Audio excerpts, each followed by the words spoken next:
Bismillahirrahmanirrahim. Assalamualaikum warahmatullahi wabarakatuh.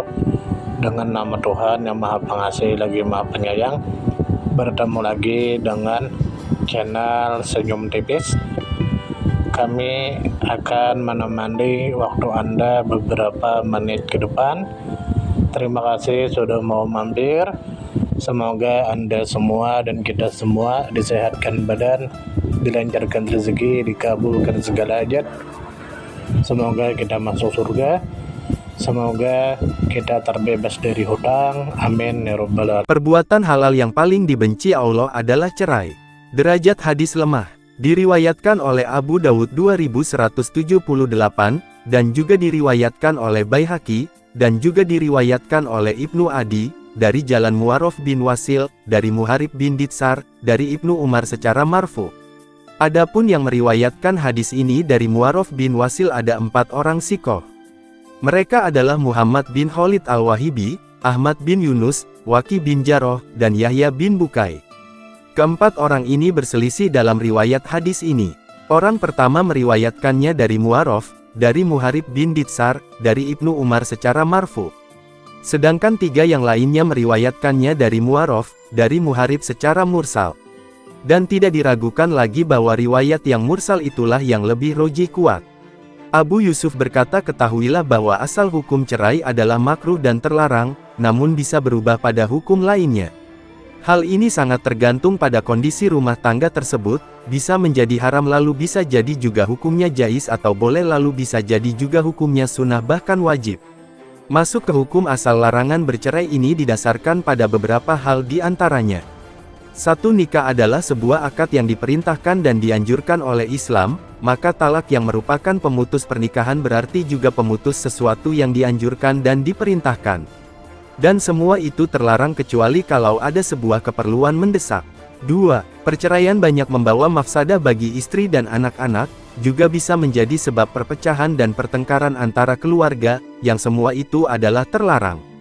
3. Perceraian tanpa sebab adalah mengkufuri nikmat pernikahan yang disebutkan oleh Allah dalam firman-Nya yang artinya dan di antara tanda-tanda kekuasaannya ialah Dia telah menciptakan untukmu istri-istri dari jenismu sendiri, agar kamu cenderung dan merasa tentram padanya, dan dijadikannya di antara kamu rasa kasih dan sayang. Quran Surah Ar-Rum 21. 4. Perceraian itu hanya diperintahkan oleh setan dan tukang sihir, sebagaimana firman Allah Subhanahu wa Ta'ala yang artinya mereka belajar dari keduanya sihir yang bisa memisahkan antara seseorang dengan istrinya. Quran Surah Al-Baqarah 102.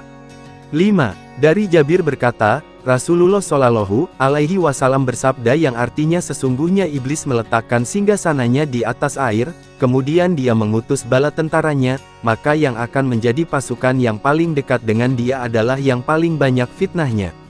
Lalu ada yang datang dan berkata, saya telah berbuat ini dan itu, maka iblis berkata, engkau tidak berbuat apa-apa.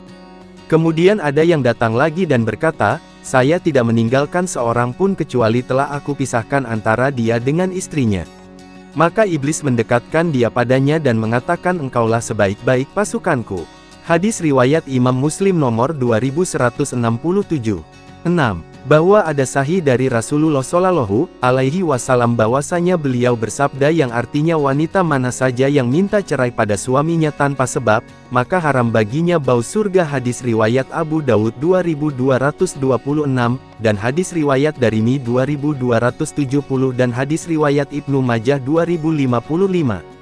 Sekarang selanjutnya, adapun jika sikon rumah tangga itu berubah, maka hukum ini pun bisa berubah menjadi 1. Wajib artinya harus cerai, yaitu perceraian yang sudah ditetapkan oleh 2 juru damai dari keluarga suami dan istri, lalu keduanya menetapkan bahwa suami istri tersebut harus dipisahkan sebagaimana yang digambarkan oleh Allah Subhanahu wa Ta'ala dalam firman-Nya surat An-Nisa 35. Juga yang termasuk dalam perceraian yang wajib adalah kalau seorang suami bersumpah untuk tidak mengumpuli istrinya lagi, maka setelah masa tunggu selama 4 bulan, wajib bagi suami menceraikan istrinya kalau dia tidak mau rujuk kembali. Sebagaimana yang digambarkan oleh Allah dalam firman-Nya surat Al-Baqarah 226. 2. Sunnah atau dianjurkan cerai. Terkadang perceraian itu dianjurkan dalam beberapa keadaan, seperti jika si istri adalah wanita yang kurang bisa menjaga kehormatannya, atau dia adalah wanita yang meremehkan kewajibannya kepada Allah, dan suami tidak bisa mengajari atau memaksanya untuk menjalankan kewajiban seperti sholat, puasa, atau lainnya. Bahkan sebagian ulama mengatakan bahwa dalam keadaan yang kedua ini wajib untuk menceraikannya. 3. Mubah atau boleh saja cerai. Contohnya apa yang dikatakan oleh Imam Ibnu Qudamah bahwa perceraian itu mubah kalau perlu untuk melaksanakannya, disebabkan oleh akhlak istri yang jelek dan suami merasa mendapatkan mafsadah dari pergaulan dengannya tanpa bisa mendapatkan tujuan dari pernikahannya tersebut. Kitab Al-Mughni Jilid 10 halaman 324. 4. Makruh atau sebaiknya tidak cerai kecuali terpaksa, yaitu perceraian tanpa sebab syar'i.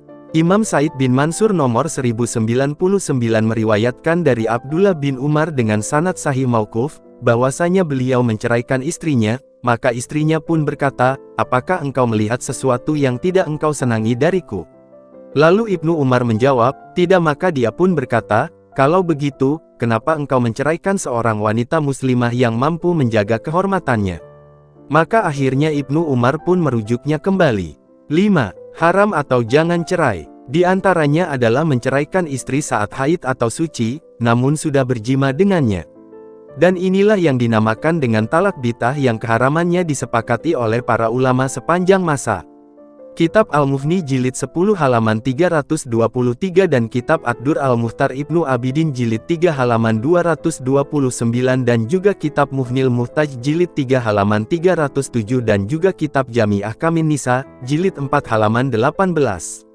Sumber hadis lemah dan palsu yang populer di Indonesia, Ahmad Sabik bin Abdul Latif Abu Yusuf, Pustaka Al-Furqan, cetakan ketiga tahun 1430 Hijriah.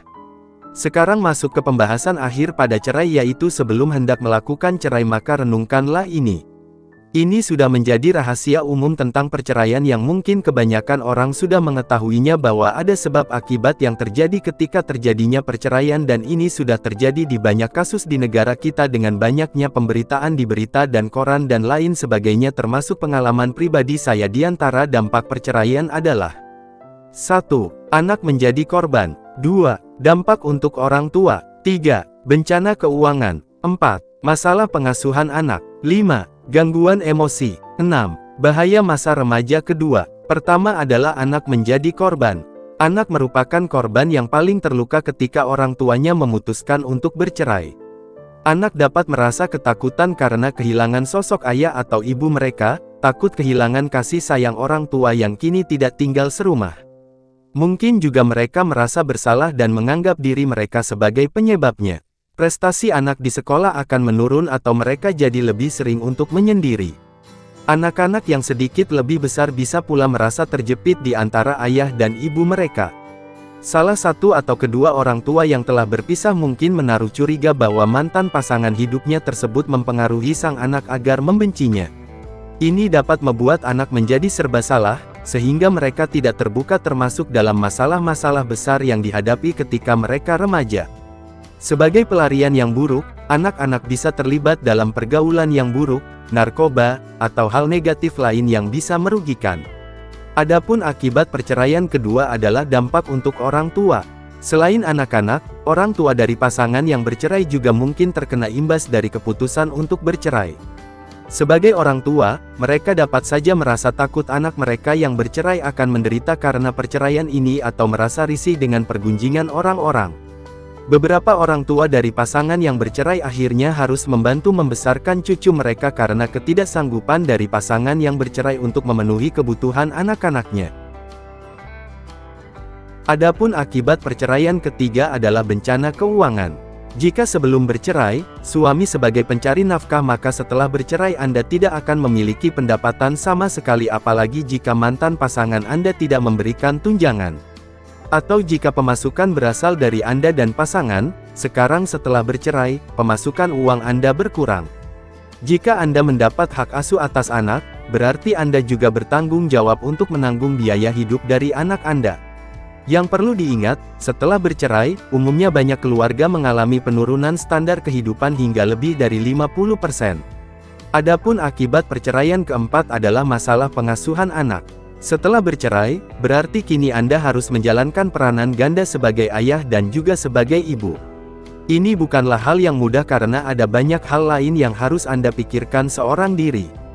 Terlebih, jika anak sudah memasuki masa remaja yang penuh tantangan, Anda harus dengan masuk akal menjaga atau memberikan disiplin kepada anak agar dapat tumbuh menjadi anak yang baik.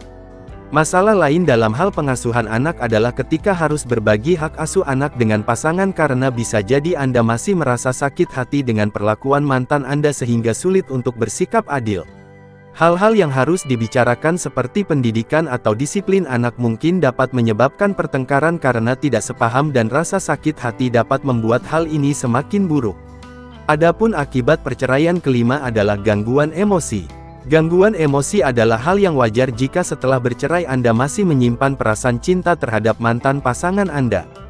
Harapan Anda untuk hidup sampai tua bersama pasangan menjadi kandas, ini dapat menyebabkan perasaan kecewa yang sangat besar yang menyakitkan. Mungkin juga Anda ketakutan jika tidak ada orang yang akan mencintai Anda lagi atau perasaan takut ditinggalkan lagi di kemudian hari.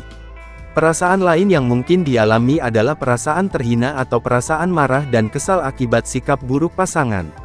Anda juga mungkin merasa kesepian karena sudah tidak ada lagi tempat Anda berbagi cerita, tempat Anda mencurahkan dan mendapatkan bentuk kasih sayang.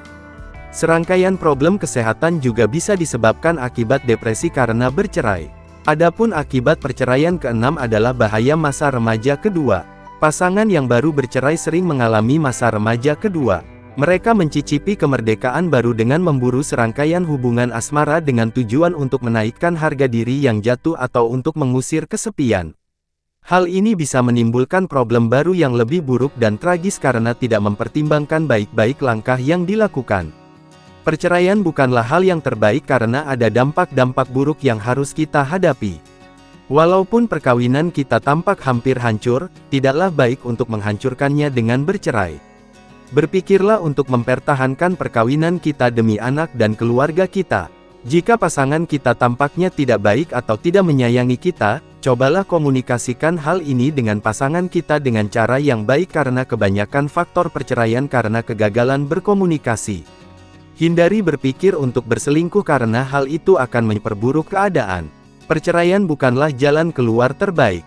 Sebelum bercerai pertimbangkan secara matang akibatnya hingga jauh ke depan.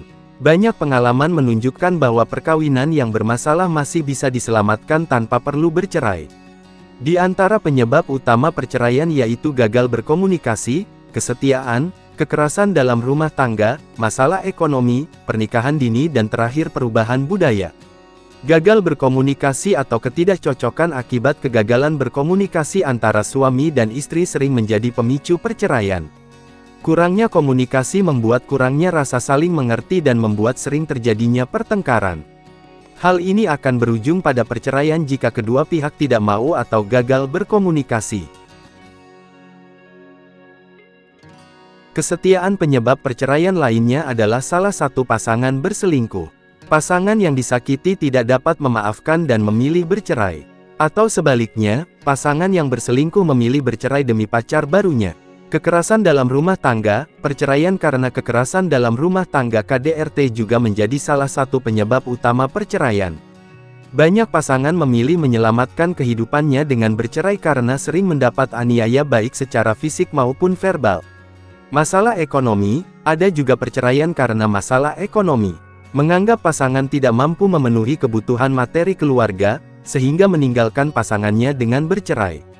Pernikahan dini menikah belum cukup umur membuat pasangan muda tersebut belum siap menghadapi berbagai kesulitan dalam kehidupan perkawinan. Sehingga seringkali keputusan yang dibuat adalah bercerai saat menghadapi banyak tekanan hidup. Terakhir perubahan budaya dulu perceraian adalah sesuatu yang tabu. Sekarang telah menjadi tren dan gaya hidup banyak pasangan. Terima kasih banyak. Mohon maaf jika ada salah. Semoga kita masuk surga. Semoga kita semua disehatkan badan, dilancarkan rezeki, dikabulkan segala hajat. Terima kasih banyak. Sampai bertemu di pertemuan selanjutnya. Salam damai.